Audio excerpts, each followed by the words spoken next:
नमस्कार, आदाब, सत श्री अकाल, जय भीम, जोहार। मेरा नाम है नवीन कुमार।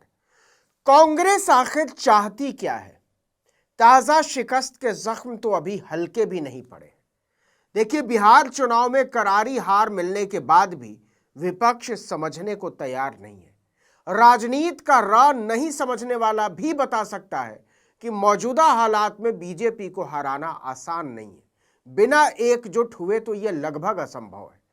बिहार में आखिरी वक्त तक विपक्षी गठबंधन में सीटों को लेकर सिर फुटअव्वल होती रही। कई सीटों पर तो बात बनी नहीं, तो कई सीटों पर फ्रेंडली फाइट कहकर कांग्रेस आरजेडी के नेताओं ने छुट्टी पा ली। नतीजा सबके सामने है। बिहार में सिर्फ 6 सीटें लाने वाली कांग्रेस अब कह रही है कि वो मुंबई का बीएमसी चुनाव अकेले लड़ेगी। शिवसेना के उद्धव ठाकरे गुट से कांग्रेस की बात बन नहीं पा रही है। पिछले दिनों कांग्रेस के महाराष्ट्र प्रभारी रमेश चन्नीथला ने ऐलान ही कर दिया, बीएमसी का चुनाव हम अकेले लड़ेंगे। लेकिन मुंबई कांग्रेस कमेटी ने यह तय किया है कि हम इस मुंबई कॉर्पोरेशन के इलेक्शन में आगे ला लेंगे। उद्धव ठाकरे कांग्रेस के केंद्रीय नेतृत्व से लगातार बात कर रहे हैं, लेकिन वो तवज्जो देने को राजी नहीं है। उन्होंने कांग्रेस नेतृत्व को साफ कहा है कि ऐसे तो हम दोनों हार जाएंगे। बीजेपी को हराने के लिए एक साथ आना जरूरी है। शिवसेना के मुखपत्र सामना के संपादकीय में उद्धव ने लिखा है कि बिहार चुनाव के नतीजों से साफ हो गया है बीजेपी कौन सा खेल खेल रही है, इसलिए हमें एक होकर लड़ना चाहिए। लेकिन कांग्रेस मानने को तैयार नहीं है। सिर्फ बीएमसी ही नहीं, कांग्रेस मुंबई की तर्ज पर पूरे महाराष्ट्र में अकेले दम पर चुनाव लड़ने की तैयारी कर रही है।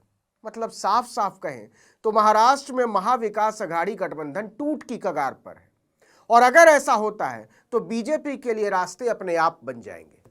और तो और उसके लिए एकनाथ शिंदे से भी छुटकारा पाना आसान हो जाएगा। फिर महाराष्ट्र में एक छत्र राज के बीजेपी के सपने को पूरा करने से कोई नहीं रोक पाएगा। उद्धव ठाकरे के लिए तो महाराष्ट्र स्थानीय निकाय चुनाव राजनीतिक अस्तित्व का सवाल है। 2024 के विधानसभा चुनाव में वो झटका खा चुके हैं। अगले साल शिवसेना के संस्थापक बाल ठाकरे के जन्म की शताब्दी है। उद्धव ठाकरे को अगर राजनीति में प्रासंगिक बने रहना है और बाल ठाकरे की राजनीतिक ब्रांड वैल्यू का खुद को उत्तराधिकारी साबित करना है, तो किसी भी कीमत पर उन्हें बीएमसी का चुनाव जीतना ही होगा। उद्धव ठाकरे 2022 में शिवसेना के टूटने के बाद से ही हर तरह की सत्ता से बाहर हैं। उनकी पहली प्राथमिकता है मुंबई जीतना।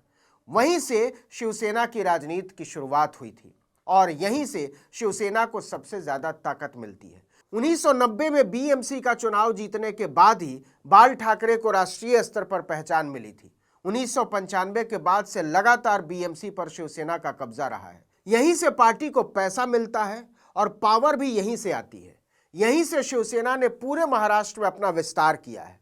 अब अगर ये किला भी ढह गया तो ठाकरे का नाम बस इतिहास में रह जाएगा। उद्धव ठाकरे अपने राजनीतिक अस्तित्व के सवाल से जूझ रहे हैं, लेकिन इसका मतलब ये नहीं है कि विपक्ष के दूसरे दल बचे रह जाएंगे। महाविकास अघाड़ी टूटी तो उद्धव के साथ कांग्रेस भी महाराष्ट्र में कहीं के नहीं रहेगी। अब जरा इस बात को समझिए कि ऐसी नौबत क्यों आई है। महाराष्ट्र में कांग्रेस क्यों अकेले लड़ने की बात कर रही है?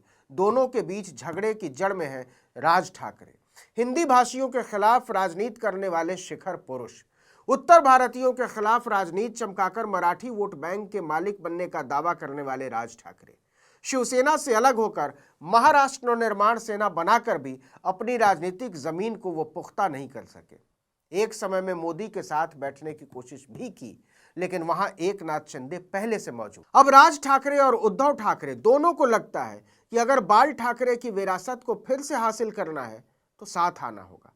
राज ठाकरे को भी लगने लगा है कि राह में सबसे बड़ा रोड़ा बीजेपी है। हाल ही में एक इंटरव्यू में उन्होंने कहा था कि बीजेपी मुंबई के ठाकरे ब्रांड को खत्म नहीं कर पाएगी। इसी साल जुलाई महीने में उद्धव और राज ठाकरे 20 साल बाद एक साथ आए। महाराष्ट्र के सरकारी स्कूलों में सरकार ने हिंदी भाषा को पहली से 5वीं कक्षा के लिए अनिवार्य कर दिया था। इसके विरोध में मुंबई में 5 जुलाई को उद्धव और राज ठाकरे ने एक मंच पर आकर आंदोलन छेड़ने का ऐलान किया। राज ठाकरे ने कहा था, मेरा महाराष्ट्र किसी राजनीति या लड़ाई से बड़ा है। आज 20 साल बाद मैं और उद्धव एक साथ आए हैं। वहीं उद्धव ठाकरे ने कहा था, हम साथ आए हैं और साथ रहेंगे। इसके बाद दोनों के बीच मुलाकातों का सिलसिला चल पड़ा। अब बीएमसी के चुनाव में भी उद्धव और राज ठाकरे साथ हैं। दोनों को लगता है कि उनके साथ आने से मराठी वोट बैंक एकजुट रहेगा। वो ठाकरे की राजनीतिक विरासत को बीजेपी से बचाए रख पाएंगे, लेकिन राज ठाकरे के नाम पर कांग्रेस राजी नहीं है। कांग्रेस को लगता है कि राज ठाकरे की वजह से उसके उत्तर भारतीय और अल्पसंख्यक वोटर बिदक जाएंगे। आखिर में इसका फायदा बीजेपी को मिलेगा। पिछले दिनों महाविकास अघाड़ी के कुछ नेताओं ने भी महाराष्ट्र कांग्रेस अध्यक्ष हर्षवर्धन सपकाल से राज ठाकरे को गठबंधन में शामिल कर लेने की सिफारिश की, लेकिन सपकाल ने छूटते ही कहा कि कांग्रेस ऐसे किसी नेता के साथ गठबंधन नहीं करेगी जिसके तौर तरीके बेहद ही गैर लोकतांत्रिक हो। हालांकि इस बीच राज ठाकरे ने कई बार अपने आप को हिंदी भाषियों और उत्तर भारतीयों के मुद्दे पर उदार दिखाने की कोशिश की है और एक कॉमन मिनिमम प्रोग्राम पर सहमति बनाई जा सकती है, लेकिन कांग्रेस इसके लिए तैयार नजर नहीं आती। देखिए, यह बात सच है कि मुंबई शहर के सभी 227 वार्डों में कांग्रेस की कम या ज्यादा मौजूदगी है। ज्यादातर उत्तर भारतीय मुसलमान और दलित कांग्रेस के समर्थक। कांग्रेस को लगता है कि राज ठाकरे के साथ जाना आत्मघाती फैसला हो सकता है, क्योंकि राज ठाकरे उत्तर भारतीयों के खिलाफ नफरत के पोस्टर बॉय रहे हैं। दूसरा, उनका हिंदुत्व बीजेपी के करीब है। उन्होंने पिछले 15 साल से भाषाई और क्षेत्रीय ध्रुवीकरण की राजनीति की है, इसलिए उसके लिए बीएमसी के चुनाव में अकेले जाना फायदेमंद रहेगा। अब जरा इस बात को समझिए कि बीएमसी चुनाव में वोटरों का अंकगणित क्या कहता है। 2011 की जनगणना के मुताबिक मुंबई में 44,04,928 लोग ऐसे हैं जिनकी मातृभाषा मराठी है और 35,98,542 लोग ऐसे हैं जिनकी मातृभाषा हिंदी है और 14,28,091 लोग ऐसे हैं जिनकी मातृभाषा उर्दू है।